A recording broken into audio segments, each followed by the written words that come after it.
Lição 19. Peças más e outras. Jogo avançado de peças. Parte 1. Peças apertadas más, poder de peça nominal versus absoluto. Conceitos. O real valor das suas peças é a atividade delas. As melhores e piores posições para suas peças. Os valores nominais da peça versus a potência real das peças.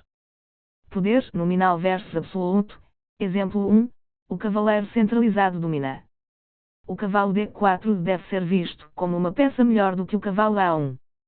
O valor nominal de cada peça de xadrez é seu valor de ponto antes de levar em consideração qualquer coisa sobre a posição específica.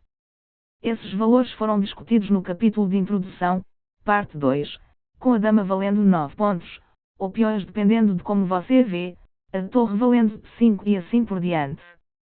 No entanto, o poder absoluto ou real de uma peça sempre dependerá da posição exata. A maneira mais fácil de ilustrar este conceito, antes de passar para os exemplos de trapaceiros, é colocando o cavalo no centro onde controla 8 casas contra um cavalo no canto onde controla apenas 2. Claramente, o cavalo centralizado vale mais. Poder nominal versus absoluto. Exemplo 2. Torres na sétima posição sempre vence-se. Depois de um RC8 as brancas jogaram 2 de 7 RD8, o que mais, e 3 de TB7, vencendo o peão B e a partida. Em nosso segundo exemplo, a torre branca, e o rei, é o centro das atenções. Novamente, o valor nominal das torres brancas e pretas é considerado 5 pontos cada, mas a torre branca em D7 controla a única coluna aberta, arquivo D, e está dominando o sétimo posto. Isso é importante porque a torre preta não pode deixar a casa F8 enquanto a torre branca estiver atacando o peão F7. Mas o que o preto pode fazer? O rei branco também vale muito mais poder absoluto do que sua contraparte preta, está ameaçando entrar na ala do rei via I5 F6 G7 e eventualmente destruir todos os peões pretos. As pretas, apesar de todos os materiais serem iguais, estão completamente perdidas nesta posição porque as peças das brancas valem muito mais do que as suas. Branco ganhou este jogo em breve. Copyrightskid.com página 1 de 5. Lição 19. Poder defensivo. O valor de parar as ameaças é tão importante quanto as peças. Com o CS5DH1 em vez de 5GXH3, então 5H2. Ainda é um final de jogo empatado. Apesar dos pontos, as pretas podem sacar. O mais importante no xadrez é a capacidade de realmente fazer ameaças, não apenas o valor nominal que cada peça supostamente vale. Daí, a chave para esta lição. Esse conhecimento também pode ser aplicado defensivamente. Aqui, o preto, antecipando o avanço do branco na ala da dama, encontrou uma jogada brilhante que perdeu a dama, apenas para salvar o jogo. As brancas estão ameaçando um B6. Depois disso, o bispo em G3 será inútil para o jogo das brancas na ala da dama. Depois de um DB6, as pretas sacrificaram sua dama para encerrar o jogo das brancas. Após 2 CXB6+, as brancas poderiam tentar manter as peças no tabuleiro, mas o jogo ainda seria um empate com a melhor jogada, 2 CXB6 3H4. Caso contrário, H4 por preto, GXH4. 4 DC 1 hora 3. 5 GXH3 horas 4, e as pretas fecharão toda a posição para um empate. Exemplo prático 1 defenda-se como um gênio. Este famoso problema é conhecido por muitos como uma maneira divertida e maluca de desenhar. Outro grande exemplo em que o suposto valor das peças não corresponde às suas habilidades reais na posição é este divertido exercício. Branco para jogar e desenhar. Quase todas as peças e todos os peões estão sob ataque do preto, mas o branco tem uma maneira brilhante de resolver todos os problemas com o movimento. 1 BA4+. Com este movimento, o branco força um cheque perpétuo. Consulta a lição 20. Após um RC4 2BB3 mais repetições ou um empate brilhantemente criativo após um Rocha 4 2B3 mais RB5 3C4 mais RC6 4D5 mais RD7 5 e 6 mais RXD8 6F5, e a posição foi travada, muito parecido com o nosso exemplo anterior. Apesar das duas torres e bispo extras do preto, não há como progredir. Este quebra-cabeça destaca nossos pontos com precisão. Exemplo prático 2. O poder de fazer ameaças é o mais importante no xadrez. A única opção real das brancas é sentar e esperar. Nosso diagrama final não é tão chamativo ou empolgante quanto o anterior, mas mostra claramente a ideia de que ter alvos para atacar é muito mais importante, na maioria dos casos, do que o valor nominal das peças. Apesar da contagem de material igual, o preto é o único que pode vencer aqui. As brancas não têm ameaças a fazer, mesmo que as pretas escolham embaralhar o bispo de I5-S6 por toda a eternidade. As pretas, por outro lado, podem jogar um BF6, 2BXH4, trazer o bispo de volta para I5 e começar a empurrar o peão H. As peças menores pretas são melhores do que a dama branca porque podem fazer ameaças, enquanto a dama branca só pode assistir com admiração. Copyrightskid.com, página 2 de 5. Lição 19. Peças ruins e outras. Jogo avançado de peças. Parte 2. Peças secundárias marginalizadas. Nick.ri e Bishop. Conceitos. Mais exemplos de peças ruins. Os cavaleiros na borda, são sombrios. Os dois tipos de bispos ruins, peões grandes e o bispo vazio. O cavaleiro sombrio na borda encontra o imparável peão da torre. H6. Pelo branco está ganhando. Depois de um RF7 2H7. E rainhas brancas o peão. Conforme mostrado claramente no primeiro diagrama da parte 1, um cavalo centralizado é muito melhor do que um cavalo no canto ou mesmo na borda, do tabuleiro. Além disso, se um cavalo tiver um inimigo, seria o peão da torre passado por fora.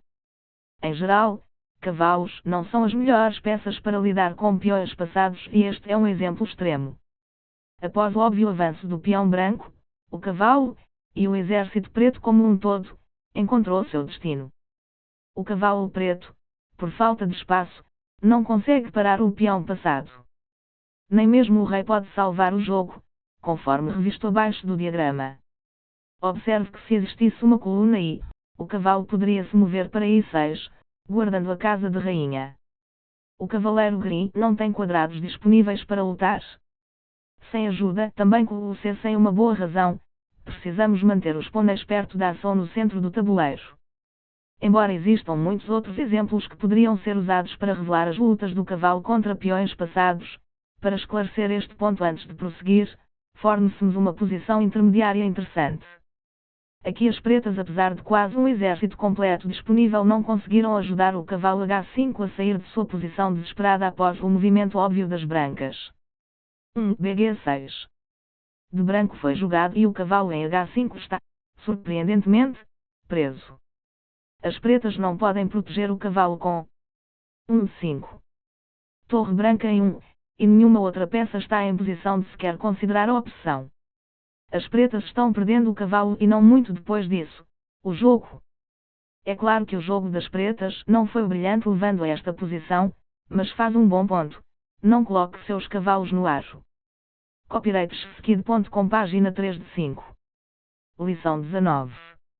Bispo mau. Exemplo 1. O grande peão bloqueado por seus próprios peões. Um bispo ruim pode tornar outras peças ruins, também como 8 torre. Que melhor maneira de redimir o cavalo do que mostrar seu domínio sobre a outra peça menor? Neste famoso exemplo de Nisowitz em seu livro clássico MY System, os cavalos estão em uma posição ideal, com ambos ocupando fantásticas casas de postos avançados. A vitória das brancas não está longe nesta posição, com as peças pretas da ala da dama afastadas. O bispo preto em C8 pode muito bem ser um peão grande, dada a quantidade de casas que ele realmente controla. Sem seu desenvolvimento, a torre nunca jogará. Se um A6 então 2B6, e um B6 é correspondido por um A6. As brancas manterão as peças afastadas e transferirão seu cavalo D4 para S6, via F3H2G4 S6, vencendo a partida com o peão H passado por fora. Bispo mau, exemplo 2, o peão grande é dominado pelo corcel nobre. O cavalo avançado das pretas vale 2-3 vezes mais que o bispo D1. Nesta partida, as pretas jogaram um H4. Ao controlar completamente as casas escuras, particularmente G3 e F4, o preto demonstra ao branco o quão pobre é o bispo em D1, aprisionado por seus próprios peões. O rei preto foi então capaz de se infiltrar no acampamento do branco e terminar o jogo de forma surpreendente. Depois de 2RF4, o branco está em zugzwang, lição 13. O bispo D1 não pode se mover para C2 devido à captura, e também não pode se mover para I2 porque o peão B3 caiu. No entanto, se o rei branco se move de S2, o preto entra em I3 com seu rei e pode em breve prender o bispo em D1 com RD2. Este exemplo mostra o valor potencial de um God Knight contra um Bad Bishop, também conhecido como Big Pal. Bispo mau, exemplo 3, o bispo vazio não serve para nada. Finais de bispos de cores opostas são comuns e um estudo importante. Às vezes, um bispo tem muito espaço e opções de movimento, mas nenhum objetivo ou propósito real. Nesta cor oposta, um termo usado para descrever finais onde as únicas peças menores restantes são bispos de cor quadrada oposta, neste caso o bispo de casas claras do branco contra o bispo de casas escuras das pretas. Fim do bispo. O bispo F4 do preto pode fazer nada para quebrar o bloqueio dos peões do branco. Apesar da vantagem de 3 peões do preto, este final de jogo é um empate forçado. As brancas embaralharão o bispo ao longo da diagonal H3-C8 para sempre. As pretas podem colocar tanto o rei quanto o bispo em qualquer casa, e isso não faz diferença. O bispo preto está vazio, porque não pode desafiar o homólogo branco. Copyrightskid.com, página 4 de 5. Lição 19. Peças ruins e outras. Jogo avançado de peças. Guia do instrutor. Fazer um estudo de quando boas peças vão mal é uma continuação lógica da introdução sobre a estrutura de peões que seu aluno recebeu nas lições 17 e 18. Com a aplicação correta das lições 17, 18 e 19, um jogador de xadrez iniciante deve agora estar pensando em seu exército como um todo. Entendendo que os peões afetam as peças, quando extraviadas, podem perder material, e a perda de material acabará custando a eles o jogo. Nenhuma planilha é fornecida para a lição 19, pois acreditamos que os exemplos dados foram claros o suficiente para ilustrar cada conceito. Embora as lições 17, 18 e 19 sejam um grande avanço para a maioria dos jogadores de xadrez iniciantes, e provavelmente para alguns treinadores também, entenda que obter todos os pontos avançados sobre estruturas e jogo de peças não é tão crítico quanto o princípio geral de interação entre os peões e as peças. Nos estágios iniciais, o desenvolvimento, o roque e o simples uso de todas as peças são suficientes para jogar um jogo de xadrez decente. No entanto, nos níveis mais avançados, a harmonia entre um exército é muito importante na batalha. Tente reconhecer, pelo menos, que cada peça, especialmente as menores, tem seus quadrados preferidos e não devem ser desenvolvidos aleatoriamente. Notas práticas e conselhos. Lição 19. Se houver tempo extra em sala de aula, é aconselhável revisar as lições 17 e 18, lembrando ao aluno que os peões e as peças jogam juntos. Como os peões não podem voltar, cada fraqueza é um alvo para uma peça. As estruturas também sugerem onde colocar as peças, desde que as peças saibam ouvir. Dar tempo para jogos práticos, pedindo aos alunos que chamem quando um cavalo está na borda ou quando vier um mau bispo, ajuda a consolidar as ideias com mais firmeza. Toda vez que um treinador observa o jogo de um aluno e vê um grande peão, aponte isso junto com uma sugestão de A, como os peões podem se mover, liberando assim o bispo, ou B, uma sugestão de como isso poderia foram evitados. Isso é muito útil para ensinar não apenas o conceito do bispo ruim, mas também que os peões têm muito a ver com as opções que um bispo terá em um jogo. Copyrightskid.com, página 5 de 5.